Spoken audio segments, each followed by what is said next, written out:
Welcome to Positive Filter with your host, Philip Wilkerson, a podcast that focuses on friends, family, health, and career with a little self-help around the way. Please join me in this journey for self-improvement, and I hope that what I have to share will make you a better person, thus making the world a better place.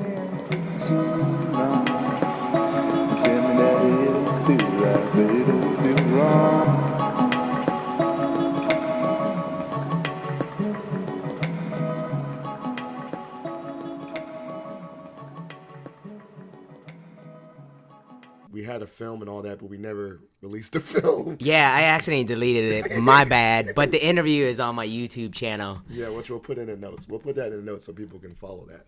But a lot has changed since a year. The podcast has continued to grow, which I'm surprised that has been, we hit our year mark and some change because our year mark was April. Yeah. So almost a year and a half, or it is a year and a half. And since then, I think you've done not one, but you have done two bodybuilding competitions since last April. Because when was the last one? It was true. I think it was like 2 years ago. The last podcast that we did, it was right after my first one. Right after the first one. So yes. You've done two we're going to be talking about that. You've done two so far. We briefly talked about bodybuilding. It was more a general health discussion. But for this episode, we want to dive into directly your bodybuilding experience. But before that, I know you're a reoccurring guest. Some of our friends do. But there might be some listeners of the podcast that never listened to this before. So give them a little introduction of yourself. Well, hello, Positive Filter fans. I just want to take credit. I'm the person that pushed Philip to start the podcast, or one of them that helped. So positive trolling. Positive trolling. That's what we talked about in the last podcast. Tell a little brief story about that. We veer off, but a little tangent. Okay, positive trolling is basically just trolling somebody. I just kept calling. I didn't call him Filter or Phil. I called him the Positive Filter every time I saw him. Yes. And I kept asking, hey, when is that podcast going to be dropping? So that's how I trolled him. And then he eventually did it so I could stop teasing him. But he was actually like commenting on my real life Facebook saying, can't wait for the Positive Filter to come out. It was literally legit. Like, if I don't do this Positive Filter, people will be like, this dude is not following through with anything. Like, I legit, he would introduce me as like to his family friends, which because I'm very close to his family. He's like, this is my boy Phil. He's got a podcast coming out, and I was like, oh god, like he legit, like I had to follow through, or it's just gonna look bad. So I give him all credit, so he gets that credit he deserves. But going back, let's go back to the introduction of yourself.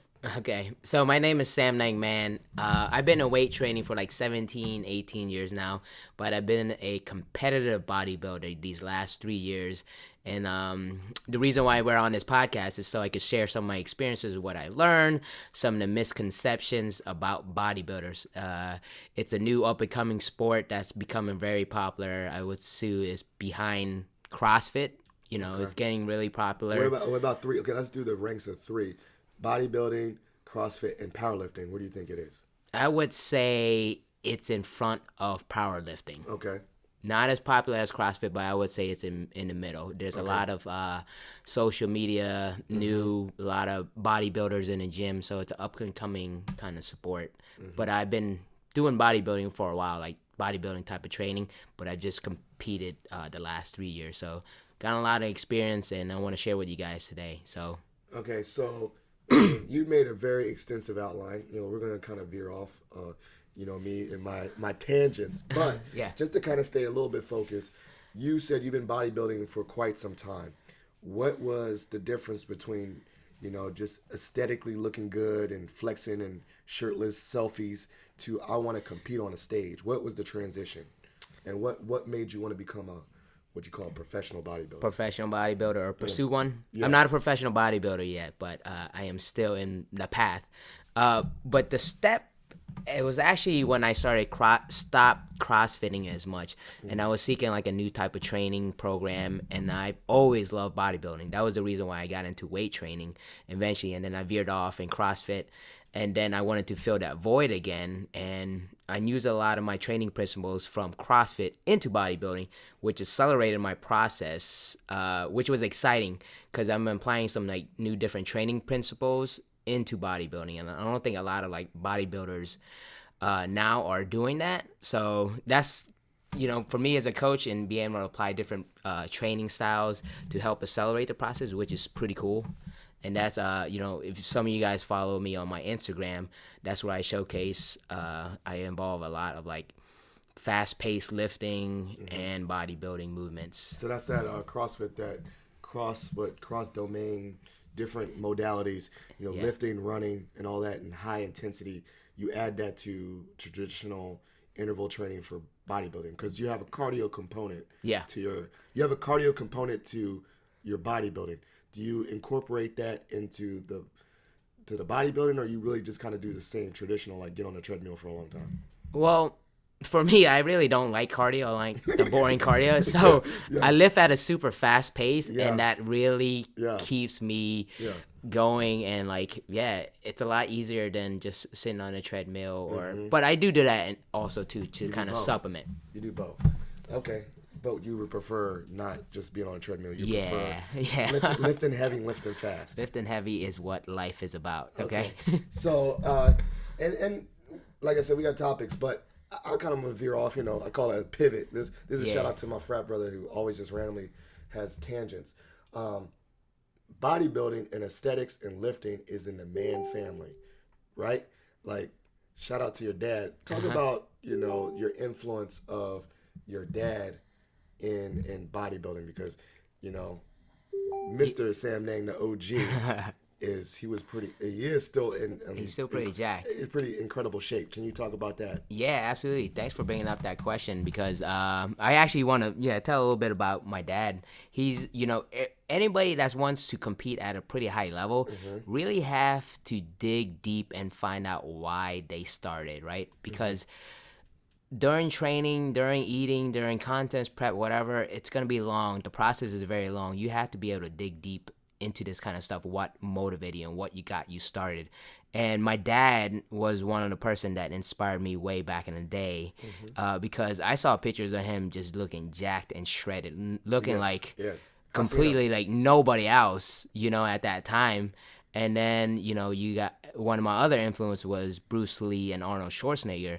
So I always watched that movie because my dad watched those movies. So I always grew up thinking that like this was like how you're supposed to be, right? Yeah, it was your idea of tough and manly and masculine, right? Like, looking at these it's like the image of a man was these jack dudes. Yeah, and it was two different kind of jacks, because Bruce Lee is very slim and very trim. Yeah. But he's very fit. Yeah. And then Arnold was just huge. Yeah. I mean, if you look at my dad and some of his old pictures, if you guys follow me on Instagram, I post some of his pictures. But yeah, he looks like a combination of a bodybuilder and a martial artist. Yeah. Who's just like shredded. It's crazy. Yeah. So he was a good influence. And then you're talking about, you found a void to do bodybuilding. And it's a lot different than CrossFit. Talk about the differences that you found between the two training modalities, and actually maybe even the mindset between the two. Yeah. Some of you guys probably know that CrossFit is done kind of in a class. It's fast-paced, it's intense, and it could be varied differently. Bodybuilding is a lot more mental. It's going to go into like the way you program your training, the way you eat, the way you rest. Like there's a little bit more of a component in just training. And I think a lot of CrossFitters just train and they could be successful without really fixing their diet. But in bodybuilding, you can't be successful unless you're dialed in on your diet, your sleeping, your supplementation. It's a 24/7. CrossFit could be, I'd say you could do it a little bit more part-time and be successful in it, but bodybuilding, it's got to be a 24/7. Unless you're one of those competitive CrossFitters, and they probably go full tilt just as much. Well, that's true. I've never been a high competitive athlete, a CrossFit athlete, so I'm sure those guys are 24/7 as well. They have to constantly think about that as too. And you're talking about the mental component. What obstacles? We always everyone that sees you stunting, on Instagram. Everyone sees That's you. what I do. And everyone, I mean, for real, you living a good life. But can you tell the listeners what are some obstacles that people don't see behind the scenes with bodybuilding, or the hard parts that necessarily people don't really showcase? Yeah. You know, like you see on, let's say for instance with CrossFit, right? You mostly see people with their successful lifts, but you don't very often see someone like missing a lift or fail a deadlift. But there's nothing like that. What's some things that most people are not aware of behind the scenes in the pursuit of bodybuilding? Oh yeah, I mean, have you seen that poster with the iceberg, and then you see the tip of it, and then you think See that's the success, Yeah. right? You don't And see then you got like almost like 3/4 of the iceberg underneath the water. That's what bodybuilding is. People see me, and they're like, "Oh, you're pretty successful," but it's like I've had like 17 years of not successful training, right? You have to get through that plateau. Now that there's the internet, you could kind of accelerate the process. I didn't have the internet back in the day, but I had to overcome, plateaus, being down on myself and doubting myself. That mental game. What was some of the plateaus? Was it actually like the weight on the scale, or just not getting bigger? What was a plateau that you had to push through? It's like anything, man. When you first start, there's doubt. And there's doubt that like, hey, what am I doing? Like, you kind of, what is that imposter syndrome? You're like, who am I to be a bodybuilder? You doubt yourself sometimes. Yeah. And then, you have a coach. I have a coach. It says, look, just trust the process. Just do it. And then, it happens. It just happens. Yeah, but it's long, and it's not. It's long. What part is the most boring part about being a bodybuilder? Two things. What's the most boring part? What's the most exciting part? I mean, cardio for me is probably the least exciting. Yeah. I love eating. I love training. I love watching bodybuilding motivation. I love studying it. I love coaching it. Yeah. I love every aspect of it. Like the discipline that it takes. Like people want to be bodybuilders, but they aren't able to do it. Quote Ronnie Coleman. Yeah. Everybody wanna be a bodybuilder, but ain't nobody wanna lift no heavy ass weights. Yeah. Shout out to Ronnie Coleman. Everyone knows that. Even people that don't do bodybuilding know Ronnie Coleman. Yeah, Ronnie Coleman's king. He's a. So you talked about those things. I was wanting to kind of not say shift gears. I had a thought and it's left my head, but it's gonna come back to me. Okay, so the bodybuilding. How do you think bodybuilding, the discipline, that was what it was. How do you think that discipline will translate to other areas in your life? Oh, I mean, it's the best. It's like martial arts, anything. There's discipline involved. You have to be spot on with your diet. You have to be spot on with your training and sleeping. It makes you look at everything a lot more organized. I accelerated kind of like my mastery and like my organizational skills by doing this. I was able to do a lot of stuff while I was bodybuilding. And a lot of people kind of slow it down. I kind of accelerated the process. What's some organizational tips that you can give? What do you do for yourself? Do you write down a lot? What do you do? I study a lot. I read a lot of books. You probably know that from my Instagram. But I use a lot of like productivity principles, like the 80-20 rule, time blocking. Like I had to do that during like meal prepping. I have to block stuff times off. Even in training, like I have to completely focus. So I put my phone away and give it my full attention. If I don't give it my full attention, it's not effective. How do you balance putting your phone away but then also trying to stunt on Instagram? I mean, real talk. I mean, it's like you're building a brand, you know what I'm saying? Like, how do you do both? You like take the video real quick and then put the phone away, or? It's strategic. I don't know how I do it. I mean, it's true, right? Like, because you could take the phone and picture, and then you like start looking. You're like, you don't want to do that, right? You want to take the picture real quick, put it back in your bag. Some people, there's a way where you could just take the picture, take the footage, and then edit it later. That's literally what I do. I'll have my training partner do it. Just take the picture real quick or take a video real quick. Yeah. And I already have it, an idea in my mind. You have an idea because you know what I'm saying? I had to do this, the flip phone. Yeah. You hear that? That's the podcast. That's me flipping the flip phone. But so yeah, I realized my modality, like I had to be different disciplines with my social media. I get sucked in. My ADD is a little off the chain, and that's the discipline. I focus, so I realized I had to set systems. Yeah. And I like the word systems. So shout out to Dean Picari, because he talks about set up systems that it works over and over again. And here you go. I know you're smiling because Samnang, he wants to take credit and say, "Oh, you wouldn't quote Dean Picardi or talk about him unless I put you on." So Dean Picardi, I put him on. He's my big brother mentor. so Actually, I was his big brother, but now he's my mentor. That's like the first that has ever happened in my life. It's really interesting. Shout out to Dean Picardi. Samnang introduced me, so he helps me with the podcast. So I guess, Samnang, I owe you lots of things for this podcast. Nah, you're right. You have to give me props. You're gonna get your own props. so we're jumping around, but we're talking about discipline and systems. What systems do you put in place for you to be successful in bodybuilding? So we talked about your time, right? Your time blocking.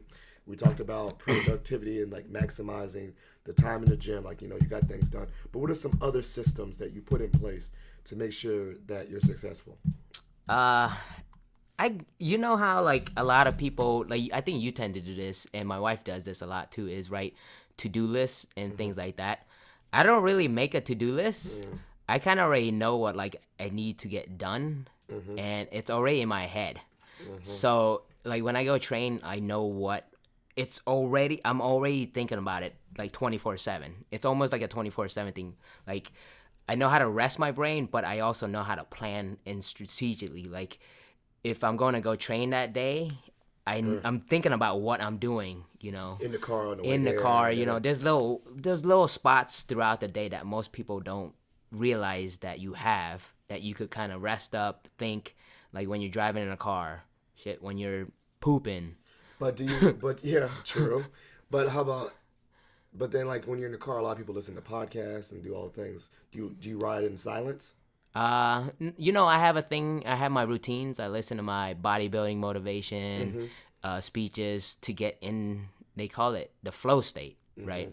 When you're in a flow state where you could block off a lot of things, and this is I'm always studying like mastery and different disciplines to make me more successful. And flow, like that stuff that you do before you do something important, is what you have to do.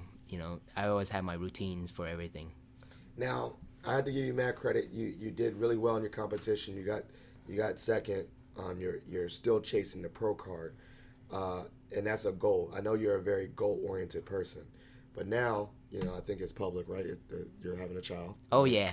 So baby beast mode. Baby. So with that, how is that going to be in your pursuit of pro cardness? Where's that slide? Because baby's coming. So what are your thoughts on that? Yeah, I mean, plenty of champions have been bodybuilders that have kids. And the great thing about bodybuilding, some of you guys might not know, is that you get better the longer you do it, right? So if anybody wants to pursue bodybuilding, the best time to do it is to start it now, because muscle takes a ton of time to build. But yeah, baby's gonna be on the way in March, and I just gotta put in a back burner.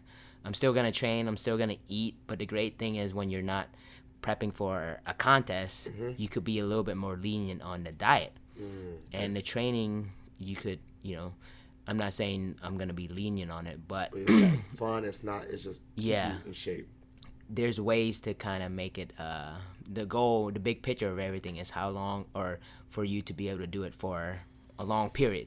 Yeah. So you want to just continue to do this. Yeah, just be consistent. That's the goal. Yeah. Consistent improvement. Each competition. What tips would you give to someone that's interested in becoming a bodybuilder? A bodybuilder? Yeah. I mean, a coach is a great way. I think it accelerates the process for anything. Back in the day when I first started bodybuilding, there weren't coaches. There was no such thing as a coach. People probably thought I was crazy. I mean, they had trainers. Yeah. But a coach, YouTube, to kind of learn, and then really simply get started. I hear everybody want to compete. Everybody want to do this, but they just don't. And until you do it and you just jump in the deep end, like, you're not going to go anywhere. Yeah, you just got to do it. Yeah, you just got to do it. But okay, we oversimplify it. What are some things you think hold people from just doing it? There's a lot of stuff. It's the same thing. Like if you want to be successful in bodybuilding, it's the same in your career. People don't really chase something because they're afraid of failure. Yeah. And I failed a lot. I'm gonna tell you guys that a ton of times. That's part of life. Yeah, what are some failures in bodybuilding that you've learned from? Because I'm a big believer, like you, in the growth mindset. Like most failures are not complete failures because you at least get something out of it and you grow and get better. So what are some failures you'd like to share with the listeners in bodybuilding? And then in regards to that failure, I know you didn't just sit in those failures. What did you learn from it and apply later?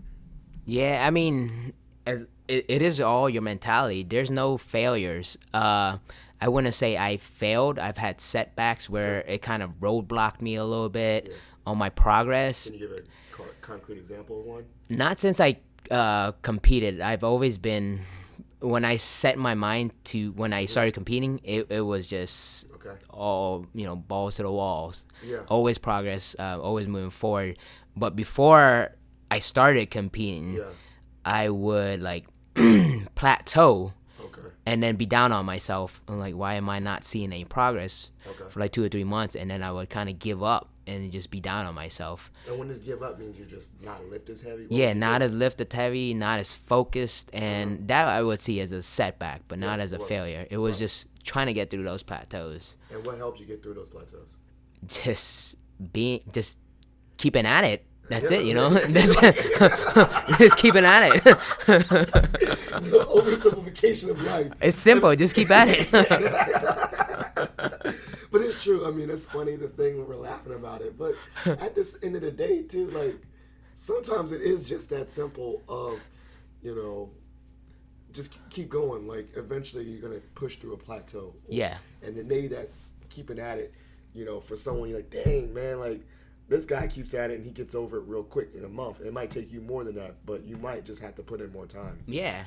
People have different timetables, I would say. Yeah, like some days I have bad days, but then like I don't really stay down on myself for long anymore. Okay. Before it used to be like 2 to 3 weeks, like months.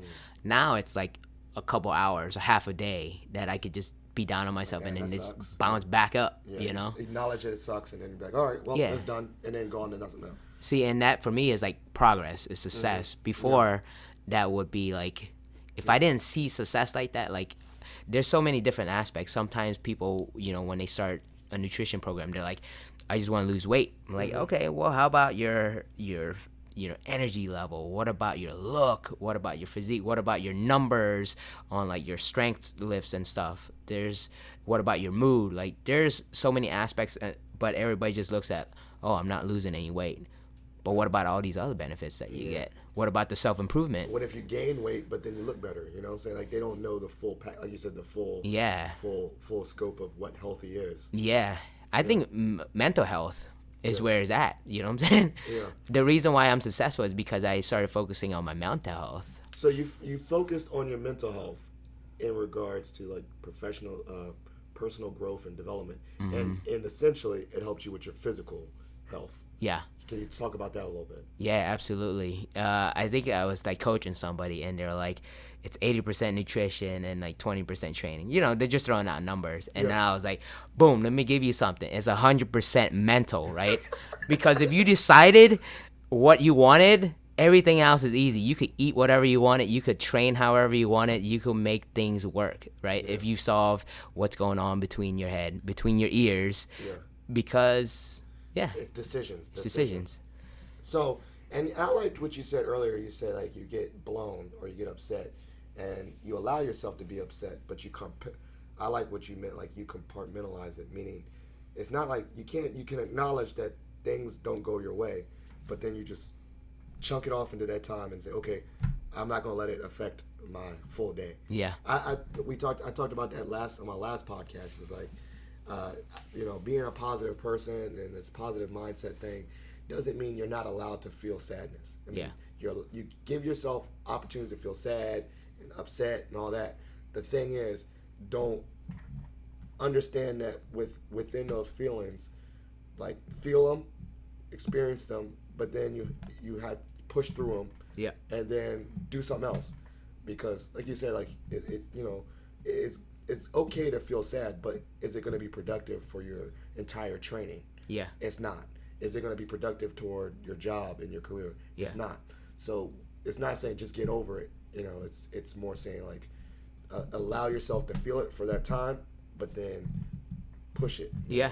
Push through it. And that's one thing in bodybuilding they talk about is called the mind muscle body connection. Yes. And I really think if you really apply it to like personal development, it's self-awareness. That's it. It's like, hey, can you feel the muscle growing? Can you feel it burning, right? And if you know it's burning, right, that is awareness of your muscle, right? And sometimes people train without that awareness. Some people don't have the self-awareness in their personal life, and then they do something, they're like, oh, I'm sad, I'm supposed to be feeling sad. No, you're not supposed to be feeling sad. You could acknowledge it and feel sad, and then you got to fix it, right? Yeah. That's really it, self-awareness. Yeah, it's also aware in that. I think it's also being aware that your mental health has a physiological effect on you. Yeah. Right? Like, if you're not feeling good, it can, if you continue to allow stress to be on your mind so much, it can take its toll. Like, stress is a silent, what they call it, a silent killer. Like, it is a silent killer. It gives you heart attacks and all kinds of things. It'll keep you from making muscles or gaining muscles. Yeah, I heard, like, that's even true. Even, let's go back to, bringing it back to bodybuilding. If you have a high cortisol level, right, can that be detrimental to your bodybuilding? Yeah. Cortisol, like stress, causes a little bit of water retention. So one of our key strategies during like peak week, the week before competition, is trying to reduce as much stress as possible so you don't retain excess water under the skin. So that's pretty important. So it is important even in the last week of bodybuilding to get your mind right. It's important the whole contest prep. Whole process, but it if you're not relaxed before competition, you're anxious before competitions. It can do stuff to your body. Things too. Yeah, absolutely. Like, I think I even watched a documentary. Arnold was chilling right before competition. Yeah, you see he's relaxed. He's just he always confident. And then Lou Ferrigno was stressed out. Remember, I'm talking about that pump movie. Like, he was like chilling, real heavy. Like, I heard even a story. This is a totally sidebar, but didn't Arnold like to play the mental game and mess with his competitors? Like, when they were lifting, he would just come and he would take their dumbbells and like lift right in front of them, and he would act all happy, and like it would jack up like, oh man, this dude's not stressed, and he was getting into the mind of his competitors, right? Yeah. I mean, he's they're athletes, they're competitors and stuff. So yeah, like I said, Arnold was a really big competitor, and got the mind of his competitors by that mental game.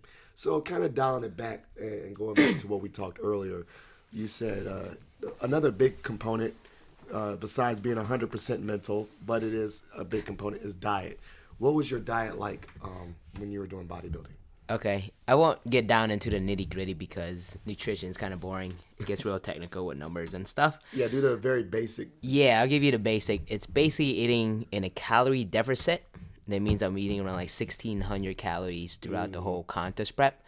And then we're increasing protein as we decrease carbohydrates. And carbohydrates could get down to like 0 grams. How did you find out? Okay, 1,600, certain people do what their baseline is. What's your normal, not deficient calorie intake? Oh, regular? It'd be like 2,400. 24, wow, that's a significant. It's like 800 calories, like almost a whole meal off, or what? Yes. Well, could you tell? Like, you're hungry? You could tell by the energy levels in the gym. And that's really how you determine if you're in a calorie deficit or not, is how much energy you have. You're tired? If you're always tired all the time, you're in a calorie deficit. That's a tireder. Like, more tired. You're more tired. Tireder. Like, right now, I'm eating kind of like my baseline. You feeling good? Feeling good.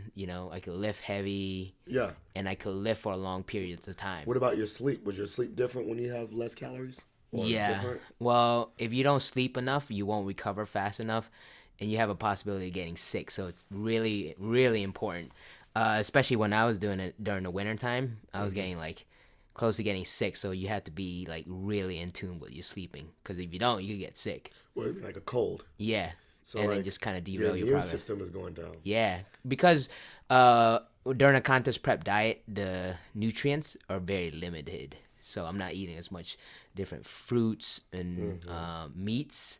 So it's very limited. So I had to be like really, really careful with my supplementation and sleeping. So you said calorie deficit, about 1,600 calories. What was the typical foods though? not to be like you said super scientific, but what was the most normal things? It was mostly fish and veggies and rice. The reason why, there's always a reason why you do everything in bodybuilding. Yeah. It's all about digestion. If I was eating chicken and steak, It'd sit on you. it would have sit on me and I would have been constipated and really uncomfortable. So you gotta stay light. You gotta get the food processed and use it as fuel as fast as possible. So like, it has to be cooked fish. Could be raw fish. It could be cooked. You like sushi and stuff. You can. Well, I mean, raw fish is kind of expensive, so Keep it I real. mean, I guess you can, but I don't know any bodybuilder eating sushi every day. You gotta body build on a budget.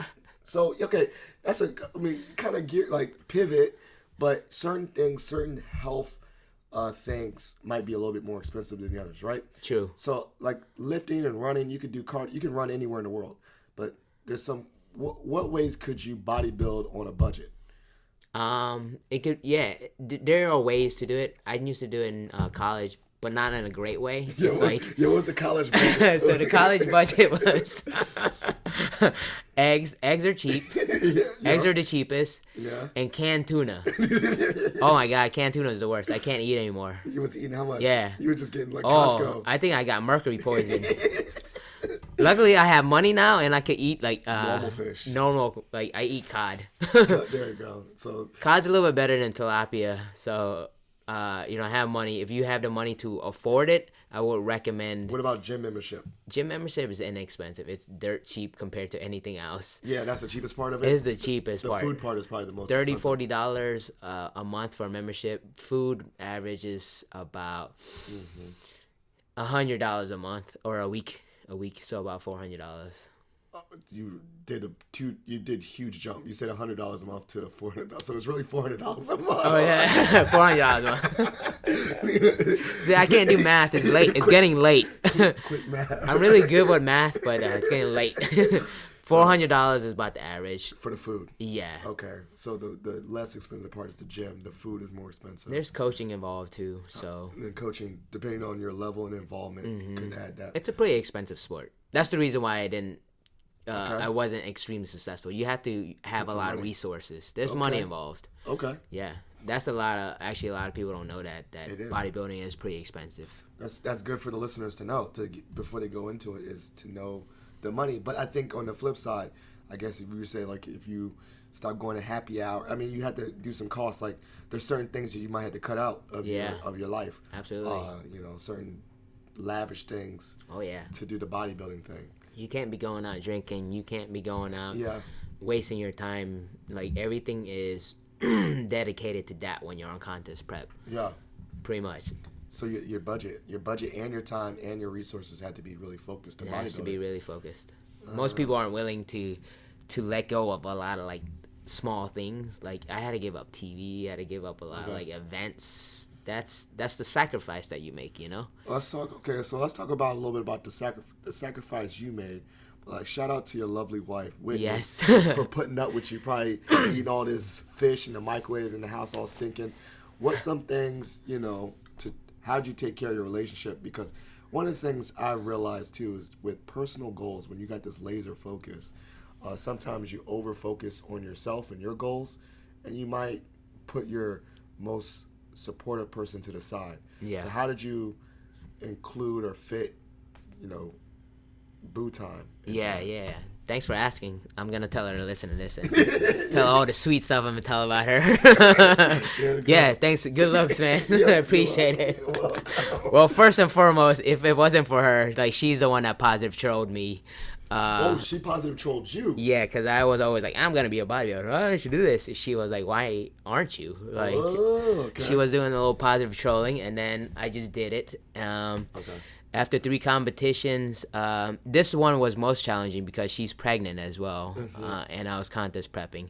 The first 2 wasn't as bad, but this one was definitely a challenge for the both of us. And the good thing is my wife is an athlete as well too, so she could relate to like sports, eating, and like having to change and making these sacrifices. So it wasn't new to her. So she was very supportive, and she knew what she was getting into when I asked.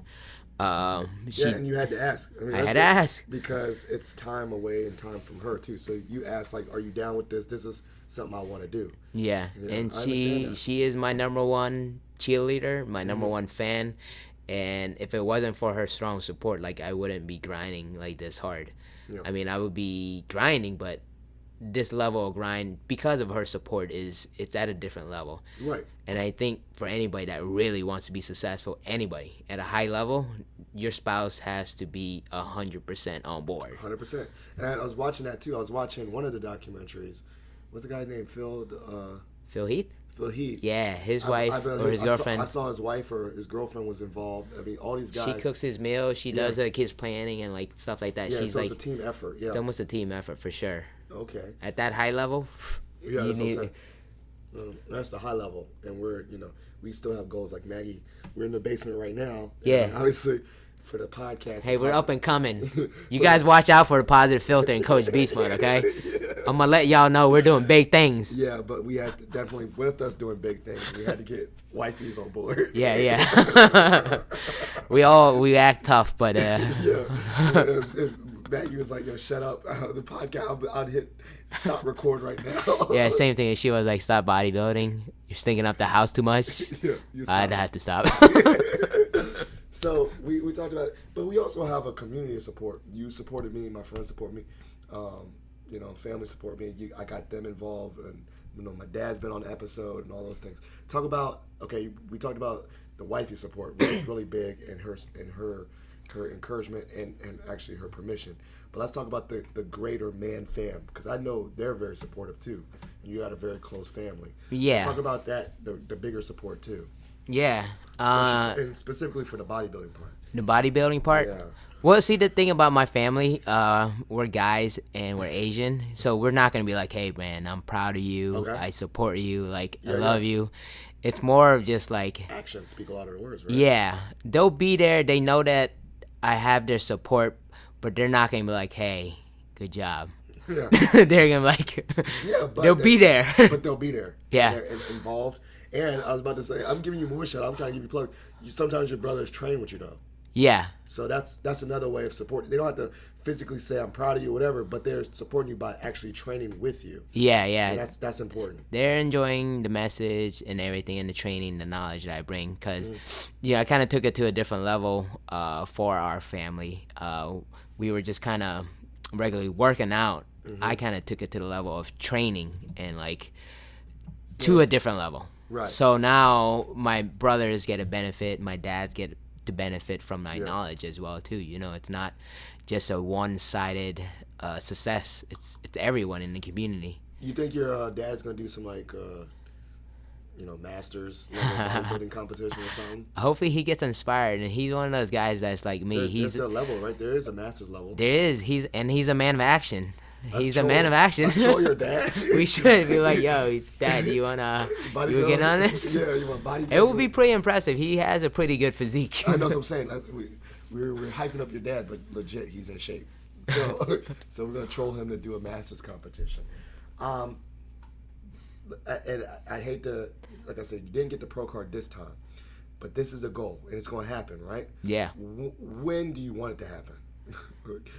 Let's 5 years. Yeah. That's big dream, but when? Big dream. The thing is, I know it's gonna happen. Yes, it is. I know it's gonna happen. I don't really care about the time. Okay. I'm a very patient person. Yeah. You probably know. Yeah.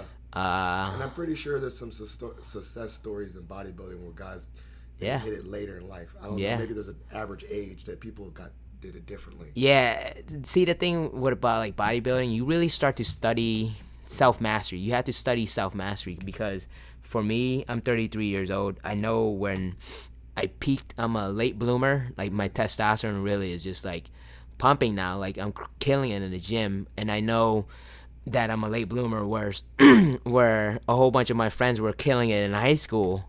Right, I'm killing it now, while everybody is kind of in the downhill. Yeah. So I kind of know where my testosterone levels are, my hormones levels are, and you really got to study and maximize it with the type of food that you eat and the type of activities that you do. So I'm really just kind of You don't drink anymore. No, I don't drink anymore. I mean, So, you got big goals, you can't drink anymore. Yeah, so you changed that up. Yeah, yep. You changed the drinking up and eating properly. I like it though. It's challenging at first, but after a while, you're getting used to it. You get used to a lot of things. I'm known as the guy that brings like fancy water to the parties. Yeah, for sure. Bring that I sparkling remember water. one time we had a bourbon tasting. You brought pizza, slices of pizza.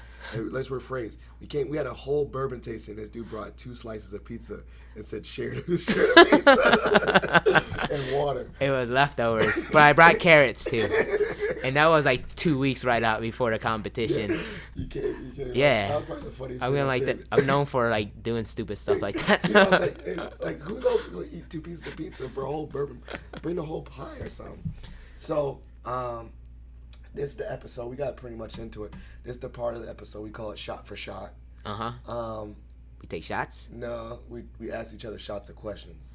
So you ask me. You have to be completely off topic. Mm-hmm. You get to ask me a question. I get to ask you a question. Okay. You want to go first? I go first. Yeah, I want to go first. All Okay. right. How has the Positive Filter podcast changed your life outside of just regular living, or I don't know. Shout out.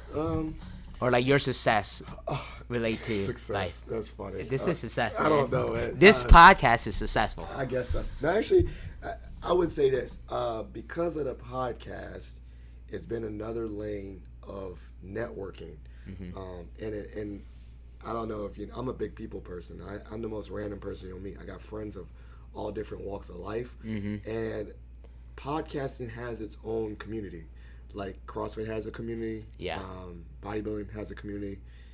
So I would say the most unexpected change was I've connected with a lot of people through podcasting, which is cool. I met some college brothers of Alpha through podcasting, and I did an episode with a college brother. I met people on Facebook that I've never talked to, and then we did it, like legit did an episode with a guy I'd never met before. His name is Alex Stone. Now we're friends. We're podcast friends.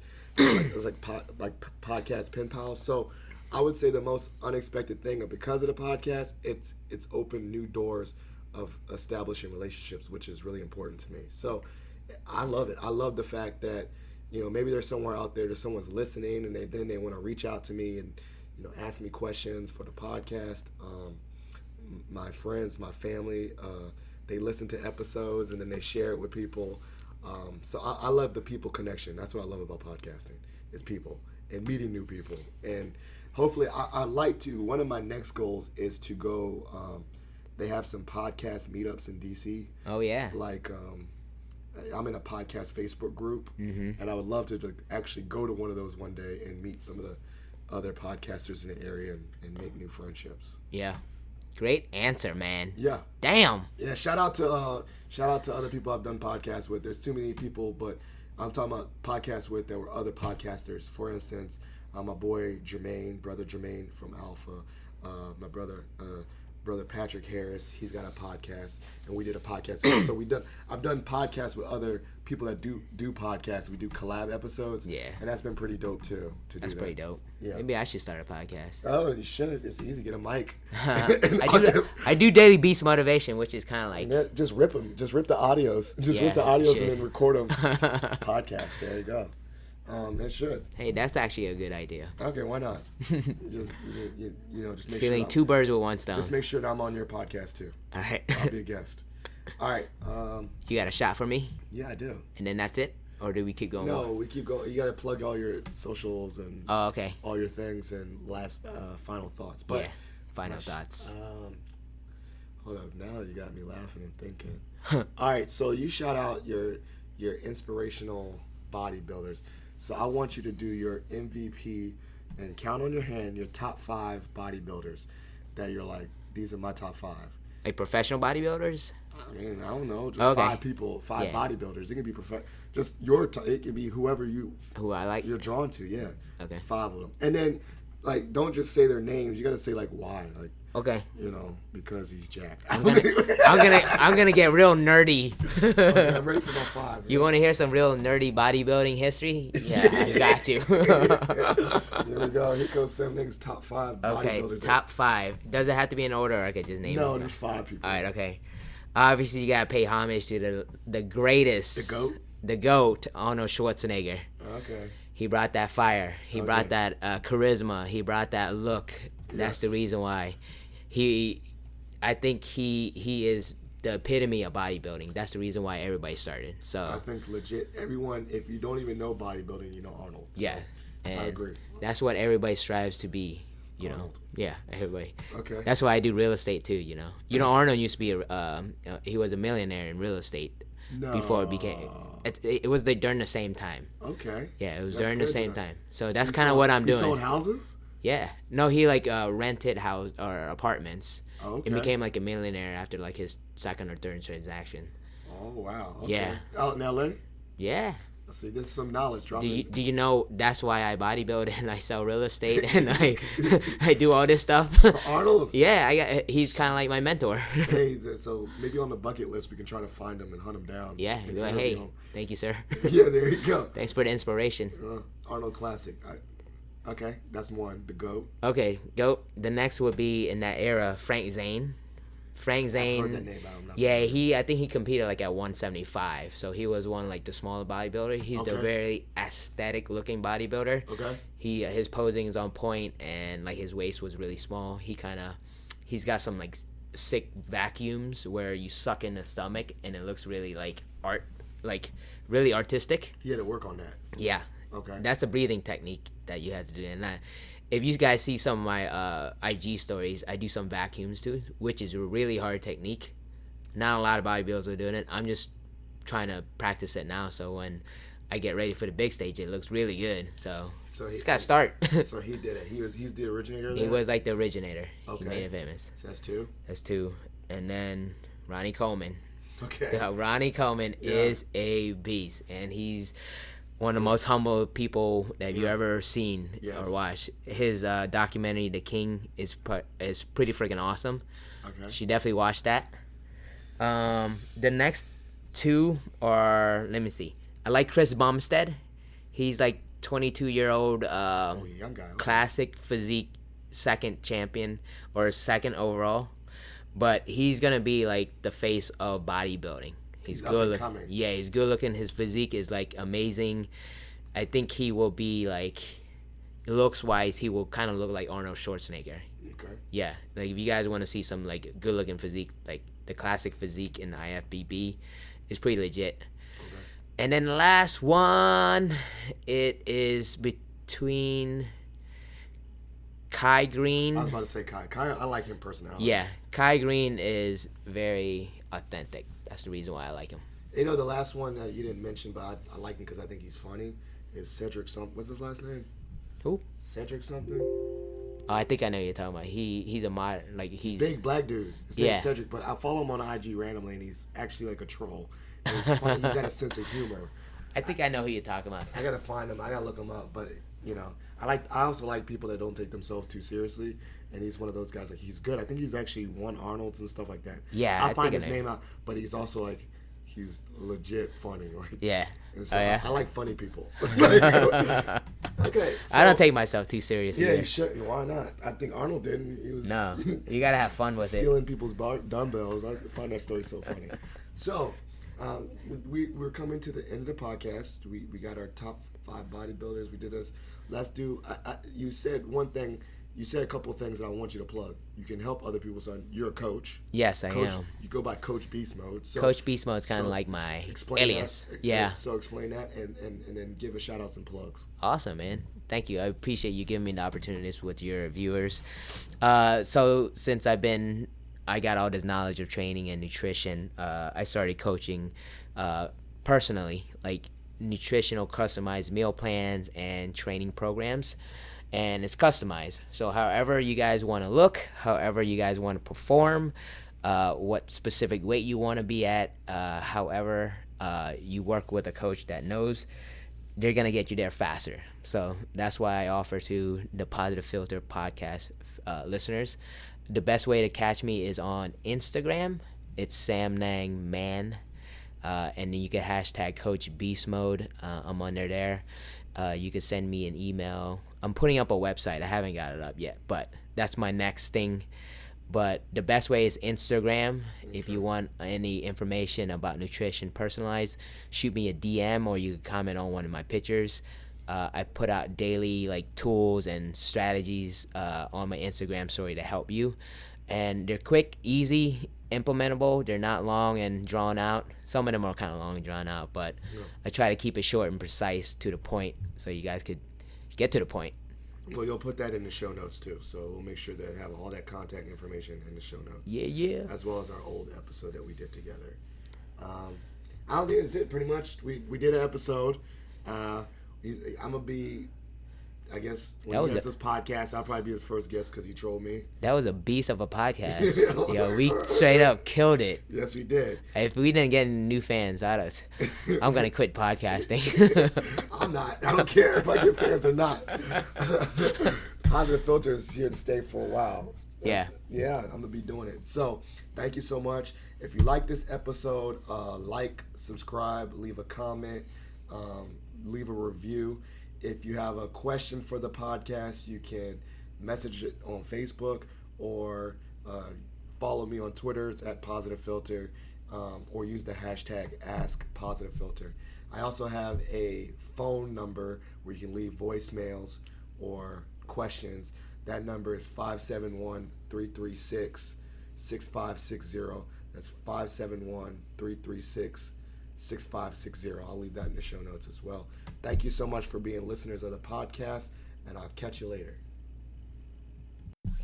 Thank you for listening to Positive Filter, a podcast that focuses on family, friends, career, with a little self-help along the way. If you enjoyed this podcast, please share it with your family and friends, and like the Facebook page, Spreading Positivity of Movement. Thanks for listening.